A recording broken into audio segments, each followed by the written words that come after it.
Hello again, everyone. Edwin Learnard back once again. In this YouTube astrological segment, I'm going to be dissertating and talking about zodiac or astrological sign compatibility between a Cancer and another Cancer. Well, they are conjunct by sign. You could have sometimes extreme compatibility, sometimes maybe even the other way. I really see this as neutral. When it's the same sign, a lot of people seem to have the tendency to think, well, this is just such a great, phenomenal combination, and it's really going to work out. We mirror each other, but sometimes the familiarity breeds contempt. A rule does come into play when you're looking at synastry and compatibility between two people of the same zodiac sign. And yes, this does apply and pertain to the sun, moon, and ascendant. I'm sorry I didn't say it earlier. But anyway, the thing about this is, now on the positive side, you have two people that could be very nurturing, very sensitive to each other's needs. You have two people that can really show very strong, unbridled love and compassion toward each other. This could be a very positive element in the relationship. However, on the negative side, the cancers have a tendency as a defense mechanism to become very reticent and taciturn if they're really hurt or upset. And a lot of times they won't maybe say anything what's bothering them about what's bothering them. They might brood for a little bit and really appear somewhat melancholy and just get more withdrawn. Now, and the thing is, and you could have a situation where one or both people will not be speaking for protracted or prolonged periods of time, and I think that is one of the negatives with this. And also, you have both Cancer can be very temperamental and moody, and the thing about it is you can have such a strong vacillation with moods from both these people. You could have one person be happy one day and then the other person isn't, and a lot of times it may be hard to get those two people being on the same page mood wise. The thing about this is if one or both these people have at least a fundamental grasp of astrology, well, then this is beneficial to them, because then they could realize that this person is very much the same way that he or she is, that the other person in the relationship is very close in as far as their characteristics and personality, and that could be advantageous.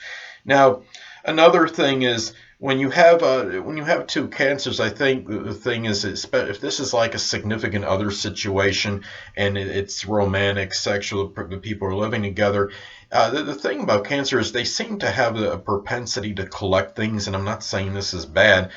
Cancers can be very nostalgic and may like to collect things, and a lot of things perhaps pertaining to their home and their family life. I wish I had more things connected with my home and family. I honestly don't even have one photo, to be honest with you, for my family for a family album. And as many of you know, my sun sign is Cancer. But anyway, that being said, uh, Cancer in a negative manifestation or expression, I think, could be very hoarding, as far as hoarders go. And really, the thing about this is, if you have two people that are constantly collecting things, I'm not saying it's wrong to collect things that they have some significance, but I think Cancers can even collect just things in general, and that might not really, they don't always necessarily need, and you could really have just a tremendous collection, and really you can wind up overstocking things as far as possessions. So that's just something I'm saying to be careful of if you're in a living situation with another Cancer.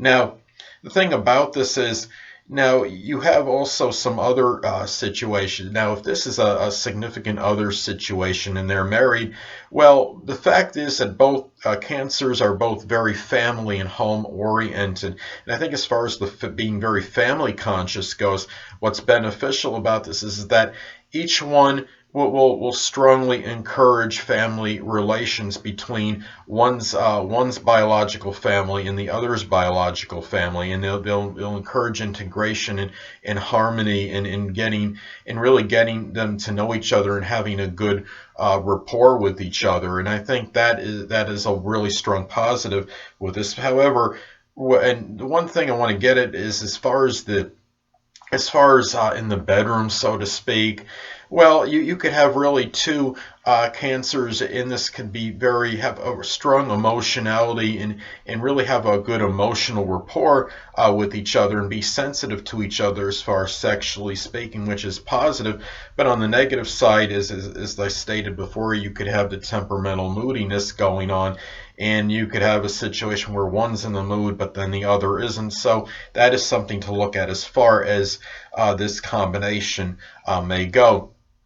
And the thing about this too is, if regardless whether this is a platonic or romantic, sexual, significant other things, I think the thing with the mood is real. The moods are really the strong point in this, and that cancers have to understand that if they're dealing with another one, that but they could be very sensitive to even certain things that might be unintentional slights that they might perceive as some kind of ridicule or something that they might think they were being ridiculed, where maybe the other person was just being flippant and joking, for example. And if they understand themselves, and they could understand perhaps their partner, or that other person in the relationship, I should say, regardless whether it's platonic or sexual. So, and I think that's something important to remember, that they might be better trying to put things in a little lighter way, in a way where it won't come off quite as brusque to the other cancer.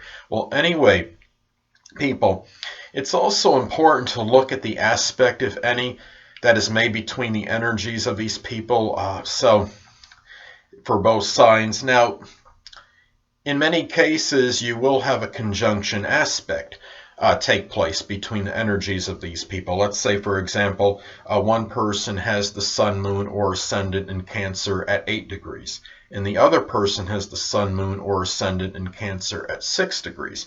Well, that would form a conjunction aspect, and as you know, they are conjunct by sign. They're in it's the same sign anyway. But if you have the conjunction aspect, this could even be very more intensifying. This could be about strong intensification.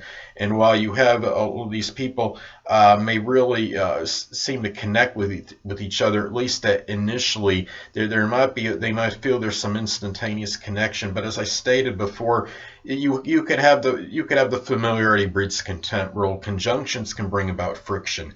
And you could also have these people sometimes having similar characteristics can be very can ingrate on each other's nerves. So it's important when you're looking at synastry, and you're looking at somebody that's got the same sun, moon, or ascendant as you, it makes it, I think, even more important than other synastry charts to look at the other aspects. Kind of use them as a little bit of a tiebreaker. So anyway, in some cases, you could also have a semi-sextile aspect take place between the energies of these people. Now, let's say, for example, one person has the sun, moon, or ascendant in Cancer at 0 degrees, and the other person has the sun, moon, or ascendant at Cancer at 29 degrees. Well, I consider this slightly positive or auspicious, because it is a positive aspect, but it is a minor one. So it's not as strong as a major aspect, but it is positive. It is, but modified, as opposed to a major positive aspect. And you could have a little bit better blending as far as this combination goes than otherwise indicated. So anyway, people, that'll conclude this YouTube astrological segment for zodiac sign compatibility between Cancer and another Cancer. And stay tuned next time, where I'll be dissertating and talking about zodiac sign compatibility between Cancer and Leo. Two things I want to get with you on before I head out. Firstly, the stars may impel but do not compel. And secondly, never isolate any single astrological element, aspect, planetary placement, position, configuration, influence, or what have you, and make an analysis of a person, astrologically speaking, based on this alone. Because astrologically speaking, the person is the sum of all their components in their natal chart, and not just one. Until next time, people, stay well.